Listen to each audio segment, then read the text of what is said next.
Hello everyone, welcome to this amazing platform of our channel Panisha for Competitive Examinations and I am Piyush. तो अभी आपका recently SSC की तरफ से notice आया हुआ है रिगार्डिंग, अभी आपको पता है 2018 का जो फाइनल रिजल्ट है आ चुका है यहाँ पे। तो अभी जो है एसएससी ने बहुत ही बढ़िया डिसीजन यहाँ पर लिया हुआ है। इन्होंने क्या बोला है कि public disclosure of scores of candidate not recommended by the commission against the result of an examination. अब आपको पता है कि यहाँ पर क्या होता है कि एक लिस्ट निकाली जाती है जिसमें से कि जितनी वैकेंसीज हैं उसके रिस्पेक्ट में उतने बच्चों का सिलेक्शन हो जाता है। अब इन्होंने क्या बोला है यहाँ पर, बहुत ही बढ़िया स्टेप है, ध्यान से सुनना। इन्होंने बोला है कि जो यूजफुल डेटाबेस है यानी कैंडिडेट के जो मार्क्स वगैरह होंगे या फिर जो उनकी डिग्री होगी वो सारी की सारी चीज़ें स्कोर के साथ में, जो स्कोर है कैंडिडेट का वो पब्लिकली अलग अलग पोर्टल्स पे जो है अपना जारी कर देंगे।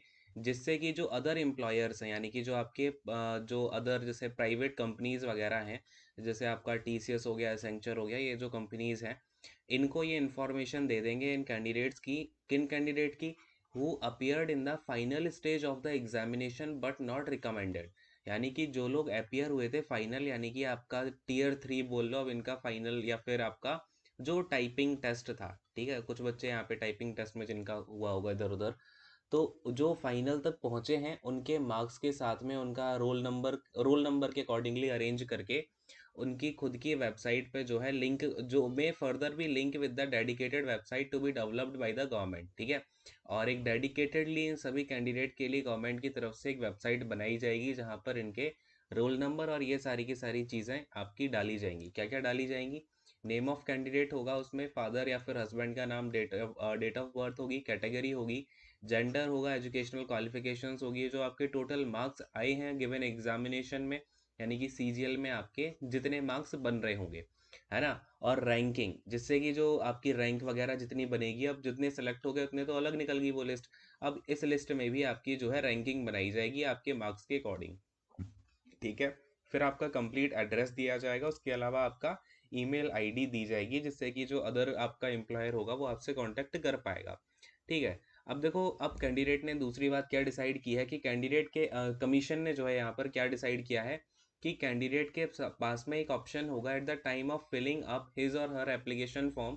अच्छा, ये जो है कैंडिडेट के पास में एक ऑप्शन होगा जब वो फॉर्म अपना भर रहे होंगे, for opting out of disclosing the above details publicly, ठीक है। यानी कि वो जो है अपनी डिटेल्स को पब्लिक करना चाहते हैं या नहीं करना चाहते हैं, कैंडिडेट अपना बता सकता है, उसके पास में एक ऑप्शन रहेगा। अगर वो उसमें यस करता है तो आपकी इन्फॉर्मेशन पब्लिकली डाल दी जाएगी, अगर नहीं करता है तो आपकी प्राइवेट रखी जाएगी ये सारी की सारी इन्फॉर्मेशन। अब ऑप्शन नंबर बी में बोला गया information of such non recommended candidate, यानी कि जिनका यहाँ पर सिलेक्शन नहीं हुआ है उनको क्या करना पड़ेगा, who subscribe to the disclosure scheme. जो लोग डिस्क्लोजर स्कीम के लिए सब्सक्राइब करेंगे यानी कि ये बोलेंगे कि हाँ आप डिस्क्लोज कर सकते हो हमारी इन्फॉर्मेशन को, shall be hosted on the commission website after declaration of the final result.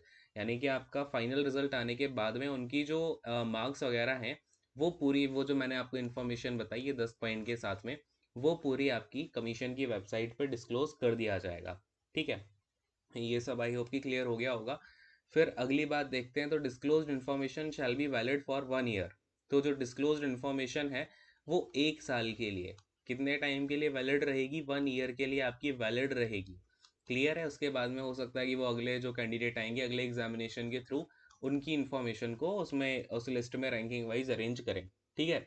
तो ये सारी की सारी बातें, वैसे बहुत अच्छा स्टेप है कि चलो भाई एसएससी की तरफ से एक आधा स्टेप तो कुछ तो उठाया गया, ठीक है। अब एक बात और इन्होंने बोला है कि जो सिलेक्शन पोस्ट के एग्जामिनेशन है वो इसमें कवर नहीं किए जाएंगे, यानी कि आपका इसके अलावा सीजीएल हो गया, सीएचएसएल हो गया, सीपीओ हो गया, इन सभी को शायद ये कवर कर रहे होंगे।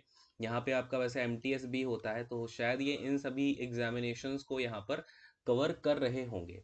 तो जो डिस्क्लोजर स्कीम है shall take effect from the result declared by the commission in November 2020, ठीक है। नवंबर 2020 के आगे से जो भी रिजल्ट यहाँ पर एसएससी की तरफ से डिक्लेयर किए गए हैं वहां से आपका ये इफेक्ट करेगा, यानी कि नवंबर 2020 के बाद आपका एक ही फाइनल रिजल्ट आया है 2018 के सीजीएल का, फिर आपका सीपीओ होगा, ठीक है। तो शायद इन दोनों के मार्क्स के हिसाब से यहाँ पे डिस्क्लोज करेंगे। बाकी डिस्क्लेमर देखो यहाँ पे क्या है, beside sharing of the information of non recommended candidate for the examination conducted by commission.